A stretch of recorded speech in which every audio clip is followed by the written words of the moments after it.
আমরা জানতে চাই কাজী ইব্রাহিম সাহেব এই দেশের কার অধিকার হরণ করেছে, কার বিরুদ্ধে লেগেছে, কোন শক্তির বিরুদ্ধে লেগেছে যেটাকে আঘাত করে তাকে নতজানু করে দিতে হবে। আমরা আপনাদের মাধ্যমে আজকে সরকারের কাছে, দায়িত্বশীলদের কাছে জানতে চাই।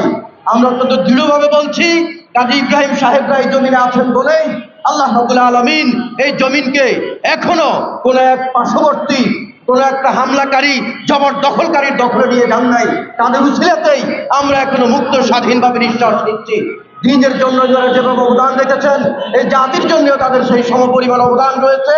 অতএব আমরা বলতে চাই, আজকের পর থেকে আমরা আজকে এখানে দাঁড়িয়েছি এই উদ্দেশ্যে যে কাজী ইব্রাহিম সাহেবের উপরে যে হামলা হয়েছে, যে হামলাকারী হামলা করেছেন, তার বিরুদ্ধে যত দ্রুত সম্ভব আইনানুগ ব্যবস্থা গ্রহণ করবেন এবং কাজী ইব্রাহিম সহ সারা বাংলাদেশের আলেম ওলামাদের উপরে আর যেন কোনো অত্যাচার নিপীড়ন না হয়, সেই ব্যাপারে আপনারা বিশেষ ব্যবস্থা না নেওয়া পর্যন্ত আমরা ইনশাআল্লাহ রাজপথে আছি। 36 জুলাইয়ের মতো আবারও প্রয়োজনীয় রক্ত, ঘাম, শ্রম সব দিয়ে আমরা দেশের মানুষ, মেহনতি মানুষ এবং আলেমদের অধিকার, জাতির জ্যেষ্ঠ সন্তান, জাতির জ্যেষ্ঠ বিবেক, একজন আলেমে দ্বীন, আপনারা ওনাকে চিনেন। উনি বিশিষ্ট মিডিয়া ব্যক্তিত্ব, আমাদের অনেকেরই ওস্তাদ।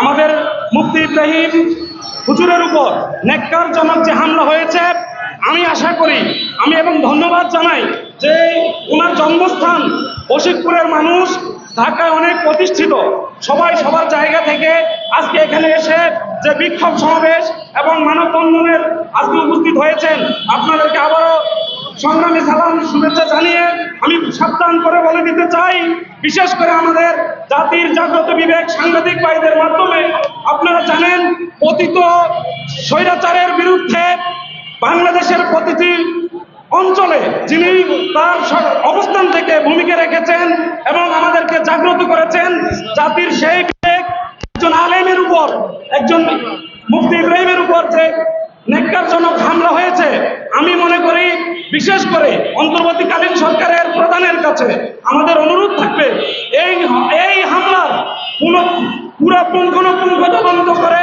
যেন যে কোনো মূল্যে এই নেককারজনক হামলাকারী, এই বেয়াদবের নাম আমি উচ্চারণ করতে চাই না, এই বেয়াদবকে আইনের আওতায় এনে এই বেয়াদবের দাঁত ভাঙা জবাব দেবে প্রশাসনের। জানেন, গত 2 দিন আগে আমাদের প্রিয় রাহবার বশিকপুরের সম্পদ নয়, লক্ষ্মীপুরের সম্পদ নয়, আপনারা যেমনি জানেন উনি বাংলাদেশের সম্পদ, উনি কোনো দলীয় সম্পদ নয়, উনি বাংলাদেশের প্রত্যেকটি মানুষের অন্তরের অন্তঃস্থলের মানুষ।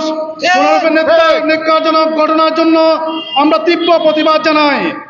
প্রিয় উপস্থিতি, একজন কাজী ইব্রাহিম যুগে যুগে জন্ম নেয় না, একজন কাজী ইব্রাহিম শতবর্ষী জন্ম নেয়।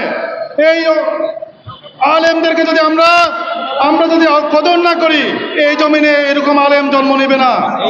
প্রিয় উপস্থিতি, একজন কাজী ইব্রাহিম শত শত আলেমের ওস্তাদ, উনি কত শত মুক্ত ওনার আছে, আপনারা খবর নিয়ে দেখেন। প্রিয় দেশবাসীর পক্ষে, বশিকপুরের পক্ষ থেকে প্রিয় দেশবাসীর কাছে আমরা আকুল আবেদন জানাচ্ছি, যিনি এই নিকারজনক ঘটনা করেছেন তাকে যেন আইনের আওতায় এনে দৃষ্টান্তমূলক শাস্তি দিয়ে দেওয়া হয়। কারণ স্বৈরাচারের দোসররা বিভিন্ন সময় বিভিন্ন জায়গায় শকুনের মতো তাকিয়ে আছে এই দেশকে আবার বিশৃঙ্খল করার জন্য। 36 জুলাইয়ের পরে আমরা এটা আর হতে দেব না। আমরা একমত, আমরা সবাই একমত। 36 আগস্টের পরে এই দেশে স্বৈরাচারের কোনো দোসর এই দেশে থাকতে পারবে না ইনশাআল্লাহ। আমি আমার সংক্ষিপ্ত বক্তব্য শেষ করলাম।